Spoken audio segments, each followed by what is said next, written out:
हातकणंगले तालुक्यातील टोप इथं मोफत आरोग्य तपासणी शिबिर पार पडलं।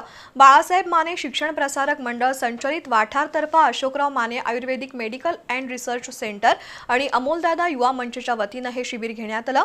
सुमारे 200 नागरिकांची मोफत तपासणी करण्यात आली। हातकणंगले तालुक्यातील टोप इथं अशोकराव माने आयुर्वेदिक मेडिकल अँड रिसर्च सेंटर आणि अमोलदादा युवा मंच यांच्या संयुक्त विद्यमानं आरोग्य तपासणी शिबिर आयोजित केलं होतं। संबोधी बौद्ध विहारमध्ये झालेल्या आरोग्य तपासणी शिबिराचं उद्घाटन भाजप युवा मोर्चा ग्रामीणचे जिल्हाध्यक्ष डॉक्टर अरविंद माने यांच्या हस्ते लोकनियुक्त सरपंच तानाजी पाटील यांच्या उपस्थितीत झालं। या प्रसंगी जायंट्स ग्रुप ऑफ कोल्हापूर पर्लच्या मंदाकिनी साखरे आणि प्रकाश मोरे, उपसरपंच सुनील काटकर, दीपक पाटील, बापू पवार, प्रकाश पाटील, आनंदा भोसले उपस्थित होते। या शिबिरात मधुमेह, रक्तदाब, हृदयरोग, लकवा, संधिवात, कान, घसा, डोळे यांची तपासणी करण्यात आली।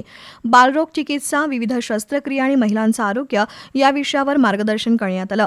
200 व्यक्तींची या शिबिरात मोफत आरोग्य तपासणी करण्यात आली। डॉक्टर अनुजा कुलकर्णी, सारिका देवरे, सुप्रिया कांबळे, रोहित रणदिवे, कुलदीप शिंदे यांच्यासह 30 कर्मचाऱ्यांनी आरोग्य तपासणी केली।